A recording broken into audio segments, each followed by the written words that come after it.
Graça e a paz a todos, uma ótima noite. Um prazer estar aqui novamente depois de cerca de 20 dias lá no Peru. Estive com a minha esposa lá no trabalho, um estágio da APMT. Nós chegamos a subir a 4.000 metros de altura na estrada. E quando o jogador de futebol fala que falta ar, é porque falta ar mesmo. Você busca e não encontra. Graças a Deus a gente passou bem lá. Eu acho que foi uma virose, alguma coisa que aconteceu lá, um monte de gente passou mal. Eu e a Pâmela, a gente passou bem todos os dias. Só que no último dia de folga, que é o nosso último dia, na terça-feira, que a gente teve folga, que a gente foi visitar a questão histórica do Peru e outras coisas mais, eu passei mal. Então, todos os dias de trabalho, estava bem. O dia de folga, eu passei mal. Então, creio que foi algo que normal lá, da comida, uma comida diferente do que a gente está acostumado, mas o trabalho lá foi muito bom. A gente chegou lá no dia 8, se eu não me engano. Na sexta, no sábado, a gente já teve um trabalho que falaram que iam chegar 30 crianças, uma tarde de jogos, e apareceram 150 crianças, fora pais e adolescentes. Então, foi um trabalho bem rico. Tivemos conversões lá, mas o que mais nós percebemos como equipe de missionários que estavam lá foi mais para trazer de volta a igreja, né, a congregação que estava instalando de lá, que eles estavam meio desanimados, trazer eles de nova ativa, do que o trabalho mesmo evangelístico. A gente fez o trabalho com o povo da igreja mesmo. Esse período deles lá, eles estavam enfrentando, se eu não me engano, a terceira onda do Covid. Então, o que a gente pegou no final do ano passado, início do ano, eles estão pegando agora. Até o governo lá, eles estavam pensando em fazer lockdown, fechar todas as coisas. Pela graça de Deus, não fizeram isso. Tivemos notícias de terremoto aos arredores, e eu recebi no meu celular, falou, talvez tenha aí o Huancaio também. Mas graças a Deus também não teve terremoto onde nós estávamos. Mas o trabalho foi bem feito, foi um trabalho cansativo. A gente começava às 7 horas da manhã e às vezes ia embora 11 horas, aconselhando, conversando com pais, conversando com crianças, um trabalho muito forte com crianças lá. Fizemos EBF, trabalhamos bastante, e o que nos deixa feliz é que não era somente eu e a Pâmela lá. A Igreja Presbiteriana do Satélite, era a IPB lá no Peru com a gente. Nós estávamos representando os irmãos. E hoje eu tomei a licença de algumas ilustrações que a gente sempre dá no sermão, né, para trazer algo mais perto para nós, algumas ilustrações tiradas lá do Peru, para a gente entender melhor o que a palavra do Senhor também tem a nos trazer no dia a dia nosso. Vamos abrir nossas Bíblias lá no livro de 2 Timóteo, segundo livro de Timóteo, no primeiro capítulo.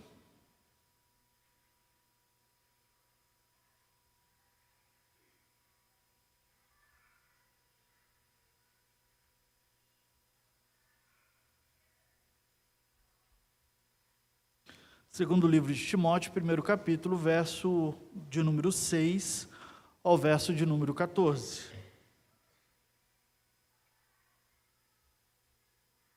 Segundo Timóteo, capítulo 1, de 6 a 14, diz assim: Por essa razão, pois, te admoesto que reavives o dom de Deus que há em ti, pela imposição das minhas mãos. Porque Deus não nos tem dado o espírito de covardia, mas de poder, de amor e de moderação. Não te envergonhes, portanto, do testemunho do nosso Senhor, nem do seu encarcerado, que sou eu. Pelo contrário, participa comigo dos sofrimentos a favor do Evangelho, segundo o poder de Deus, que nos salvou e nos chamou com santa vocação, não segundo as nossas obras, mas conforme a sua própria determinação e graça, que nos foi dada em Cristo Jesus, antes dos tempos eternos, e manifestada agora pelo aparecimento do nosso Salvador, Cristo Jesus, o qual não só destruiu a morte, como trouxe à luz a vida e a imortalidade mediante o Evangelho, para o qual fui designado pregador e apóstolo e mestre, e por isso estou sofrendo essas coisas. Todavia não me envergonho, porque sei quem tenho crido, e estou certo que Ele é poderoso para guardar o meu depósito até aquele dia. Mantenha o padrão das sãs palavras que de mim ouvistes com fé, com o amor que está em Cristo Jesus. Guarda o bom depósito, mediante o Espírito Santo que habita em vós. Vamos orar? Ó Pai Santo, nós clamamos e pedimos que o Senhor fale aos nossos corações, apesar de mim, apesar da minha vida, apesar de nós que estamos aqui, mas pela graça do Senhor, pela misericórdia do Senhor e pelo sangue de Cristo Jesus. Fala conosco, em nome de Cristo. Amém. Jesus é o único caminho para quem quer entrar no céu. Quem quiser ataiar, vai para o beleléu. Conhece essa música? Essa música é do Rebanhão, chamado Baião. Jesus é o único caminho para quem quer morar no céu. Quem quiser ataiar, vai para o beleléu. E nós somos acostumados a querer atalhar, né? Ataiar. Nós queremos constantemente fazer isso. Principalmente quando nós nos sentimos como se fosse um craque de futebol, já experiente, que conhece o campo, aquele que chuta para um lado e olha para o outro. Você começa, como diz os narradores, eles sabem os atalhos do campo. E de acordo com o tempo, a gente se acha esse jogador de futebol e deseja atalhar algumas vezes, porque o atalhar nos traz conforto. O atalhar faz com que nós não gastemos esforço demais. O atalhar evita algo que nós corremos constantemente, que é o sofrimento. O atalhar nos evita sofrer. Porque o sofrimento é algo que nós não gostamos de passar e nós muitas vezes nem entendemos a razão dele existir. Ao ponto que para muitos que questionam a Deus, aqueles que são realmente também conhecidos como ateus, a pergunta que eles acham que é o calcanhar de Aquiles do cristão é: por que existe sofrimento no mundo? E eles pensam que estão colocando Deus contra a parede, mas na verdade essa pergunta tem mais a ver com quem nós somos, com os nossos atalhos, com o nosso medo de sofrer, do que realmente com quem Deus é. O texto que nós lemos aqui de 2 Timóteo é um apelo por uma ousadia dada pelo Espírito Santo, que vai fazer com que Timóteo suporte o sofrimento. E a base de tudo isso é o versículo 5. Quando Paulo diz para Timóteo que ele recorda do que ele tem guardado, do que Timóteo tem guardado, que é uma fé sem fingimento, dada pela sua avó e pela sua mãe, Lóide e Eunice. Uma fé sem fingimento, sem hipocrisia. Essa é a base para o nosso texto. Por isso que o nosso texto começa por esta razão. Ele continua essa ideia. Porque ele acredita numa fé sem fingimento, numa fé que é pura, numa fé sem hipocrisia de Timóteo. Uma fé dada, como disse, pela sua avó e também pela sua mãe.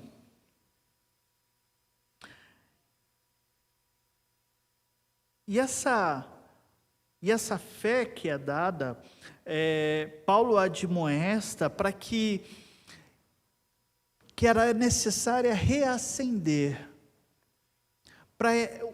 Timóteo é um jovem pastor, e ele diz: olha, essa fé que você tem, essa fé genuína, sem fingimento, você precisa reacender essa fé. Não que ela esteja se apagando, ou que Timóteo estava perdendo a sua fé, mas traz uma ideia de constância, porque geralmente nós queremos atalhar, buscar nosso conforto. E Paulo está trabalhando aqui com ele e fala assim: olha, reacende essa fé novamente. Traga isso constantemente no seu coração, essa fé sem fingimento que você tem.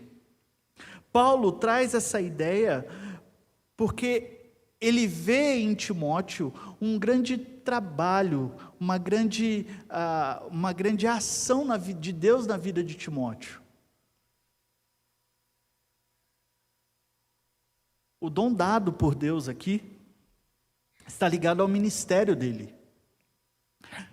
Mas Paulo aqui, ele não está trabalhando somente para pastores, porque quando ele desenvolve essa ideia, o restante dessa ideia, ele trabalha para nós também, cristãos, nos dias de hoje. Não somente pastores, mas esse dom é dado pelo Espírito Santo para todos nós. Pedro também depois vai dizer lá na frente, né, que nós somos a nação santa, sacerdote do Senhor. Todos nós temos a obrigação de pastorear uns aos outros. Então aqui não é somente uma ação dada, um dom dado a um pastor somente, mas a todos os crentes. E ele diz aqui que esse dom, dado por imposição de mãos, dado pelo Espírito Santo, não é um dom dado com covardia, mas com poder, amor e moderação. Covardia aqui também traz a ideia de timidez.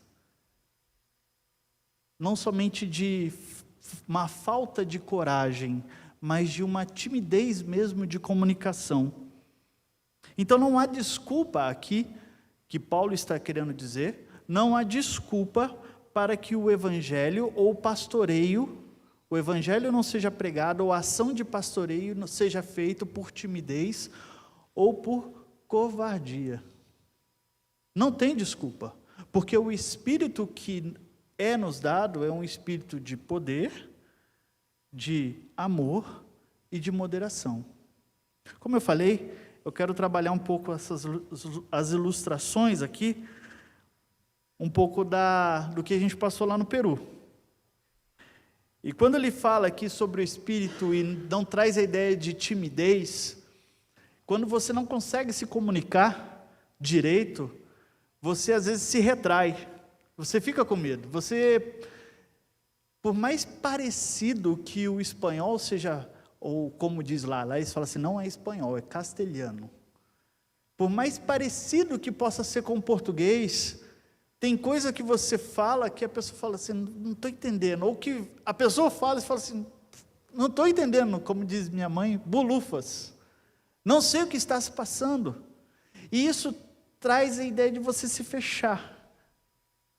Porque você não consegue se comunicar. Pessoas com mais de 35 anos se sentindo como bebê. Porque às vezes não conseguem falar coisas básicas. Eu queria dar um exemplo. Nós estávamos no hotel, a gente ficou num hotel lá, E toda vez que a gente saía de manhã do hotel, voltava à noite, né? De manhã, a moça recepcionista do hotel falou: você quer limpeza? A gente fala: não, não precisa. Hoje não precisa.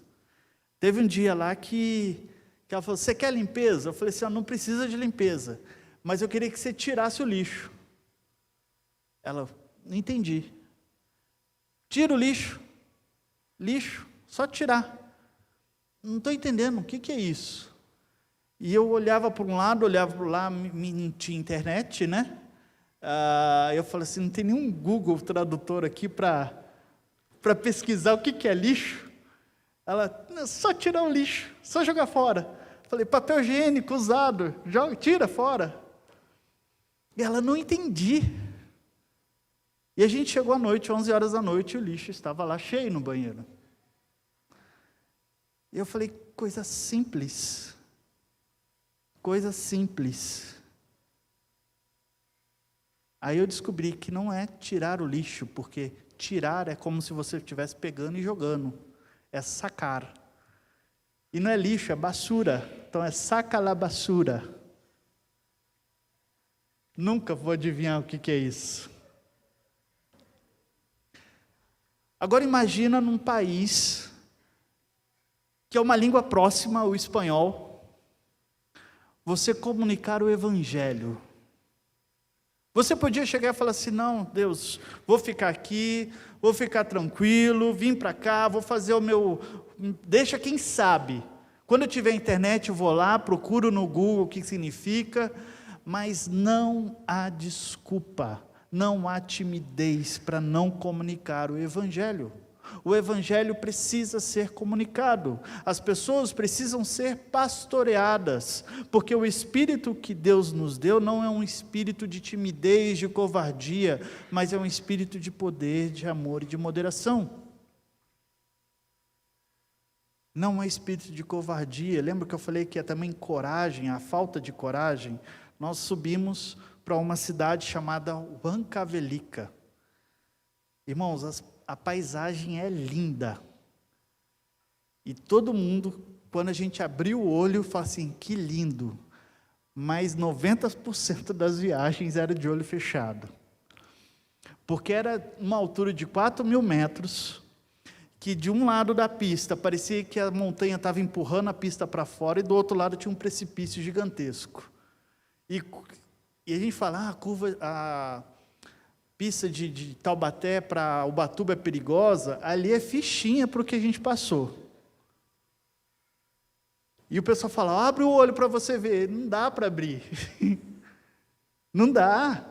É alto, porque se olhar para baixo era o precipício, não tinha guarda-rei, não tinha nada, é o precipício. E tinha um pastor que estava lá com a gente, o pastor Cornélio, que era conselheiro nosso, missionário da PMT. Ele dizia assim: olha, vocês que estão do lado do precipício, vocês oram, e a gente que está do lado da parede louva. Aí quando dava a curva, agora a gente ora que está do lado do precipício e vocês louvam, porque dá medo. Mas o evangelho precisa ser pregado. A palavra precisa ser anunciada. Existia um povo em Huancavelica que precisava ouvir o evangelho do nosso Senhor Jesus Cristo.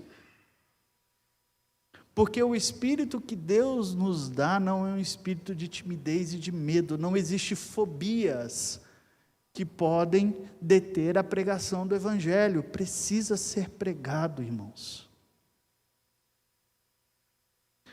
Nisso vem dependência do Espírito Santo. E o interessante é que quando há a pregação do evangelho, o Espírito Santo é aquele que nos capacita, nos dando coragem para enfrentar esses medos até de avião, porque o aeroporto que a gente desceu lá em Jauja, que é uma das cidades, é menor do que a rodoviária de Caçapava. Você olhava assim e falava assim: Deus, o avião vai pousar aqui. Medos para se enfrentar, e esse é o Espírito Santo que dá esse coragem para isso, e o Espírito Santo que coloca palavras na nossa boca quando a gente não tem palavras. Por isso que Paulo diz aqui para ele, Reacende a chama que há nessa fé genuína que você tem, nessa fé sem fingimento, porque o Espírito Santo que está com você é o Espírito Santo que te capacita, te livrando do medo, te dando coragem, mas principalmente, como ele diz, e como eu repeti várias vezes, o Espírito Santo que está conosco é o Espírito Santo de poder. Irmãos, nós temos que acreditar nisso, que o Espírito Santo é o Espírito Santo de poder. O Espírito Santo ainda converte prostitutas, travestis, traficantes, viciados. A gente tem que acreditar nisso. A gente tem que acreditar que esse Espírito Santo está habitando em mim e em você nessa noite. Lá no Peru, mulheres sofrem muito lá. As mulheres que carregam o peso. Lá o sistema é o matriarcado. As mulheres que comandam as coisas lá. Elas que organizam as casas, elas que cuidam do financeiro, elas que realmente trabalham. Sabe por quê? Porque os homens, muitos homens de lá, não gostam de fazer muita coisa. Gostam de beber, gostam de ficar à noite à toa, durante o dia à toa, e batem nas mulheres. Nós tivemos um período lá de EBF, no segundo dia de EBF, nós fizemos um período de retrato com as mulheres, com as mães que levaram os filhos. Foi um período fantástico. Algumas adolescentes, 2 adolescentes que estavam lá, maquiaram as mulheres, e muitas mulheres tiveram a sua primeira foto tirada ali. Fui eu que tirei a foto das mulheres, e a gente, levei um mini estúdio lá, parei elas, falei, sorri, olha para a luz, e elas gostaram, tiraram fotos. 90% das mulheres ali não deram um sorriso, mesmo eu pedindo, sorria. Um sistema onde elas comandam. Um sistema onde há realmente um matriarcado. Mas você não vê um sorriso nas mulheres. Tinha uma senhora que tinha pegado os 2 filhos, os 2 netos dela, porque a mãe tinha abandonado e o pai também. Então ela estava lutando, ela morava, normalmente ali mora num quartinho só, e ela luta para trazer o alimento e dar educação para esses dois netos dela. E ela devia ter uns 68 anos, 70 anos. Foi as primeiras 2 fotos que ela tirou, 2 retratos dela. Mulheres que sofrem. Homens que sofrem. Mas nós temos que crer no poder do Evangelho, no poder desse Espírito Santo que está comigo e com você, e anunciar esse Cristo que foi morto por eles. E não somente isso, nós também temos aqui, e eu acho que um grande problema da nossa época, é você crer nesse espírito de prudência, e o nosso texto aqui fala moderação, mas a ideia é de prudência, de bom juízo. E o grande problema nos nossos dias de hoje não é o poder, às vezes, porque nós falamos assim, não, o Espírito Santo vai, age, temos poder para isso, ou o amor, né? Nós falamos tanto de amor, mas eu acho que o grande problema é que a igreja enfrenta crer nesse espírito de bom juízo, de prudência. Como eu falei, lá nós tivemos trabalhos também de aconselhamento com os pais, e teve um casal lá que veio procurar um casal de pastores que estavam lá e conversou com a gente, e o homem é engenheiro, tem mestrado em engenharia na universidade de lá, só que foi mandado embora da pandemia e não trabalha mais, desde início de 2020. Não trabalha. Quem sustenta toda a casa, a família, é a mulher, que é médica. Ela trabalha 15 dias direto no hospital, sem ir para casa, para poder trazer o alimento para os filhos. 15 dias direto. E ela conversando lá, chorando, porque não estava aguentando mais.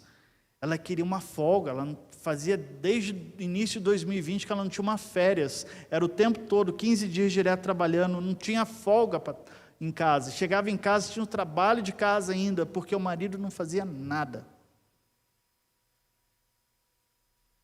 Você podia chegar aqui, como eu fiz lá, e falar assim, rapaz, esse homem merece uma sova, né? Toma vergonha na cara, vira homem. Mas o espírito de moderação e bom juízo faz a gente parar e pensar por que ele está agindo assim.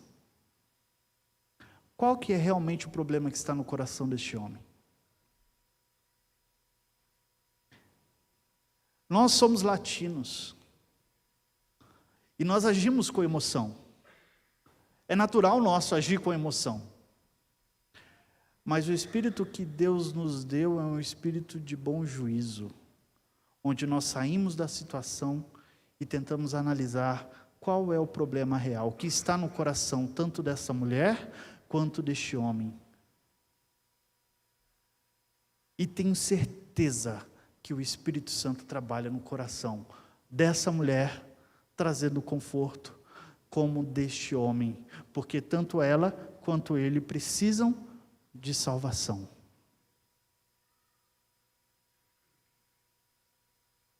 E o texto continua dizendo que por causa desse espírito, Timóteo não deve se envergonhar pelo testemunho do nosso Senhor. Aqui há uma mudança. Aqui ele não diz assim, não se envergonhe, portanto, do Evangelho. Ele diz, não se envergonhe, portanto, do testemunho do Senhor.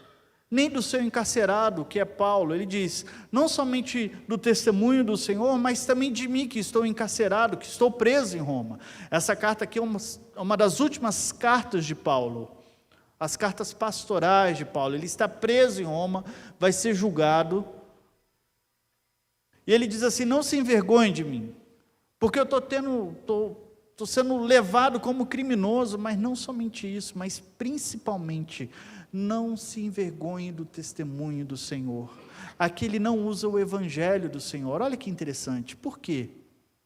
A palavra testemunho, no grego, é mártir. Mártir é aquele que morre por uma causa. Sofrimento. Não se envergonhe pelo sofrimento que o Senhor passou. Não se envergonhe pelo sofrimento que eu estou passando encarcerado. Não se envergonhe por isso. Por quê, irmãos?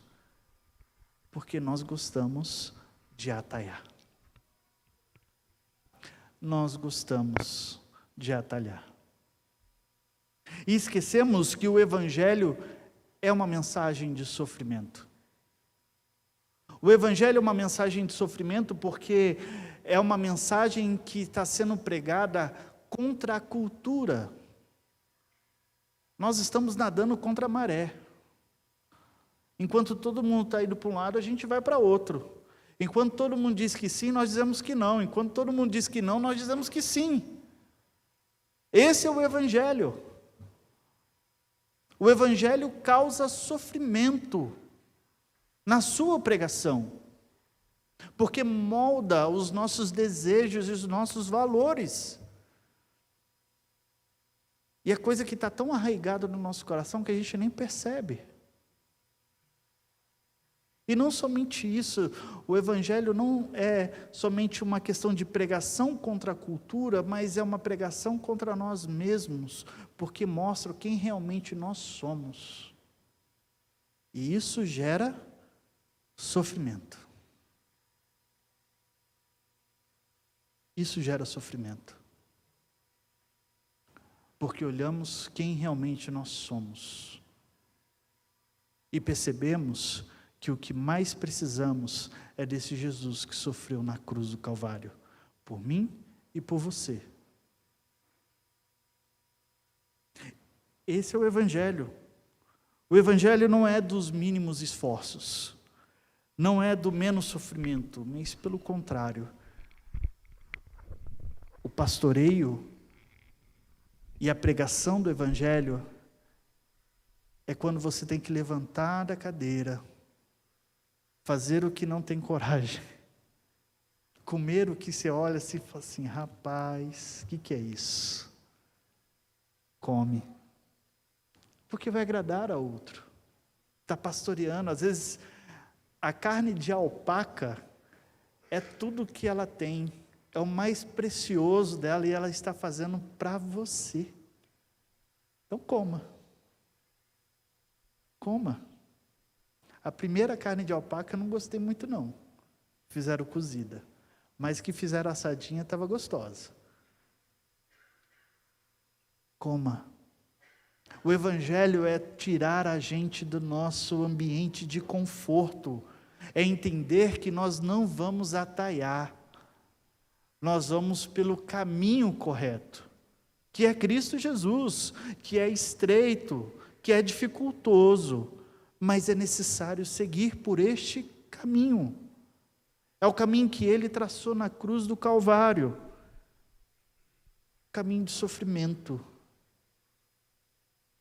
E Paulo entendia o que é o sofrimento, porque o ministério dele é de sofrimento. O próprio Cristo diz isso. Você vai saber o que é sofrer por causa do Evangelho. E Paulo está preso. E ele diz, esse é o meu caminho, não se envergonhe, porque o Evangelho é assim, tanto na sua pregação, como na sua vivência, contra a cultura, contra nós mesmos. O Evangelho, irmãos, não é boa maneira de se viver, não é moralmente somente, viver moralmente bem falando, eticamente bem. O Evangelho transcende tudo isso. E Paulo está lembrando isso para Timóteo, com base numa fé sem fingimento, que ele recebeu de sua avó e de sua mãe. Então ele está dizendo, não tenha medo do sofrimento, não tenha medo do caminho, não tenha medo que pregar o Evangelho cause dor, não tenha medo que pastorear outras pessoas cause sofrimento, cause dor para você. Viva dessa maneira. Por que ele diz isso? Por que ele fala dessa maneira para Timóteo? Porque ele lembra do que Cristo fez na cruz. No verso 9 em diante, até o verso 11, ele está relembrando o que Cristo fez. Porque Cristo passou por isso. Cristo é o exemplo. Cristo sofreu na cruz do Calvário. E se Ele sofreu, quem somos nós para não sofrêssemos também?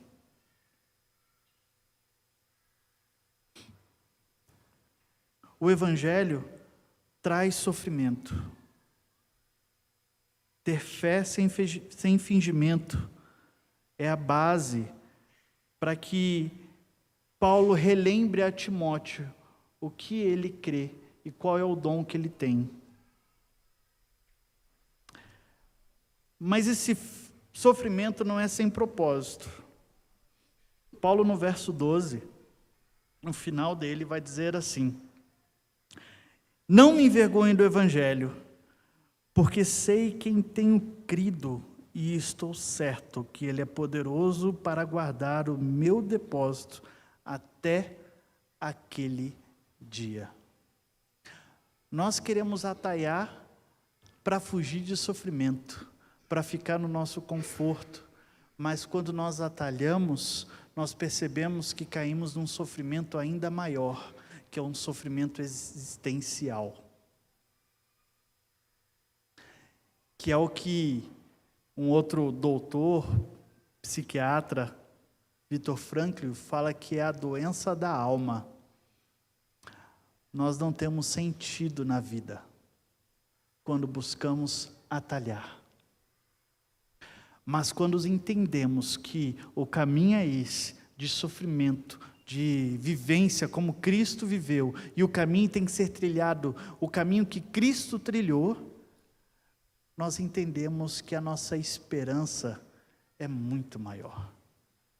Porque Ele venceu a morte, o nosso maior inimigo, o nosso maior sofrimento.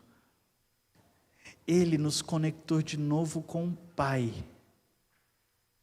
Algo que tínhamos um abismo gigantesco e nada que nós fizéssemos daria conta de nos conectar de novo com Ele. E essa é a esperança de Paulo. E essa é a esperança que ele está trazendo de novo a Timóteo. E essa é a esperança que ele está trazendo para nós nesta noite. Diante de atalhos dessa vida, que realmente vai nos levar para o beleléu, como diz a música, para um sofrimento existencial, para uma vida sem sentido, quando seguimos o caminho correto, com dores, com choro, com lágrimas, nós chegaremos um dia em que Ele enxugará todas as nossas lágrimas. Por isso que Paulo diz aqui, eu não me envergonho desse evangelho, porque ele é poder de Deus para a salvação. Eu não me envergonho desse evangelho, porque ele tirou um homem que estava sendo perseguidor do evangelho para ser um pregador do evangelho. Eu não me envergonho desse evangelho, porque ele tirou meu medo de altura e me levou para 4.000 metros de altitude para pegar o evangelho para um povo que eu nunca ouvi falar, para uma cidade que eu nunca ouvi falar antes desse estágio, e ver paisagens belíssimas de brinde, quando abri o olho, né? Deus é gracioso, irmãos. E o que eu quero trazer para os irmãos essa mensagem nessa noite é: sabe aquela fé genuína que você tem? Sem fingimento? Aquela fé que às vezes está no passado. Reacende ela. Reacende ela. Tem um escritor chamado G.K. Beale, que em uma das cartas do Apocalipse, em uma das igrejas do Apocalipse, eu não me lembro ao certo, mas eu acho que é Filadélfia, ela diz que essa igreja deixou o primeiro amor, né? E para ele, esse deixar o primeiro amor, para a gente, na verdade, esse deixar o primeiro amor é aquele primeiro momento de conversão, quando você é neófito, quando você está agindo com a emoção. Para ele, não. Para ele, se deixar o primeiro amor é uma igreja firme, doutrinariamente firme, pessoas firmes, mas que esqueceram a razão missionária da igreja. Não se faz mais missão. É uma igreja que esqueceu o propósito de sua vida, que é o anunciar o evangelho para todas as nações. Quando nós vemos aqui uma igreja para a glória de Deus, a pergunta é: como glorificamos a Deus? Jesus responde: ide, fazei discípulos por todos os povos. Sabe aquela fé que você tem? Sem fingimento? Reacende ela. Reacende essa fé. Reacende para que todos os povos o glorifiquem. É isso que Paulo está querendo nos trazer à memória. É isso que Deus está trazendo à memória para nós. Lembrando do que Cristo fez na cruz. Não atalhe. Não busque atalhar. Siga o caminho estreito, porque os campos no final são belos. Que Deus nos abençoe.